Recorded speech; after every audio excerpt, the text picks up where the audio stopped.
પહેલાના વિડીયોમાં આપણે ડિસ્કસ કર્યું હતું કે આ જનરેશનની આપણે ડેન્ટલ પ્રોબ્લેમ્સ કેમ અવોઇડ કરવી, અને ત્યારે મેં તમને કીધું હતું કે હું તમને પ્રોપર બ્રશિંગ ટેકનિક કહીશ.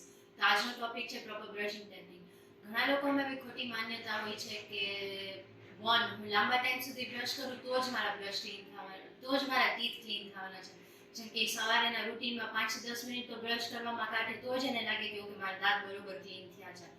સેકન્ડ, ઘણા લોકોને એવી ટેવ હોય છે કે એટલું ઘસીને બ્રશ કરે કે દાંતના ઉપરનું જે પડ હોય એકદમ આમ ઘસાઈ જાય, અને તો જ એને એમ માને કે તો જ એના દાંત ક્લીન રહેશે, નકર નહીં રહે. અને ઘણા લોકોને એવી માન્યતા હોય છે કે સૌથી મોંઘામાં મોંઘા બ્રાન્ડ્સના ટૂથપેસ્ટ કે ટૂથબ્રશિસ યુઝ કરશે તો જ એના દાંત ક્લીન રહે. તો આ બધી માન્યતા ખોટી છે. અગર તમે પ્રોપર ટેકનિકથી બ્રશ નથી કરતા તો તમારા દાંત ક્લીન નથી થવાના. અને હવે હું તમને બતાવું છું કે તમે જ્યારે બ્રશ કરો ત્યારે તમારા એક તો પેલા બ્રશનું જે બ્રિસ્ટલ્સ હોય, બ્રશ એકદમ પ્રોપર હોવો જોઈએ. સેકન્ડ, તમારા બ્રશનું જે બ્રિસ્ટલ્સ હોય એકદમ સોફ્ટ બ્રિસ્ટલ્સ હોય, કારણ કે હાર્ડ બ્રિસ્ટલથી છે ને આપણા દાંતનું ઉપરનું પડ ઘસાઈ જાય છે. અને હવે હું તમને ટેકનિક બતાવીશ કેવી રીતે તમારે બ્રશ કરવું જોઈએ. તો પહેલા તો તમે છે ને 3 પાર્ટ્સમાં તમારા ટીથને ડિવાઈડ કરી દો, અને 3 પાર્ટ્સમાં જે પાછળના દાંત છે એને બી 3 પાર્ટ્સમાં ડિવાઈડ કરી દો. બહારની સપાટી, અંદરની સપાટી, ઉપરની સપાટી. આગળના દાંતને 2 પાર્ટ્સમાં, બહારની સપાટી અને અંદરની સપાટી. સિમિલરલી આ બાજુ બહારની સપાટી, અંદરની સપાટી અને ઉપરની સપાટી. હવે જ્યારે તમે બ્રશ કરો છો ત્યારે બ્રશને 45 ડિગ્રી એંગલે રાખી અને તમારે પેઢાની સપાટીથી લઈને દાંતની સપાટીએ તમારા બ્રશને લઈ જવાનું છે. તમારે ધ્યાન રાખવાનું કે તમે બધી સરફેસીસને કવર કરો છો.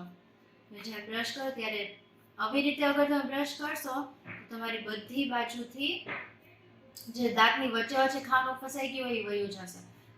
સેમ વે અંદરનું ભાગ માટે પેઢાની સપાટીથી લઈને દાંતની સપાટીએ, આગળના દાંત માટે દાંતને વર્ટિકલી રાખી અને આગળ પાછળની મૂવમેન્ટ કરવાની છે. સેમ વે અંદરની બાજુ હવે રીતે ક્લીન કરો.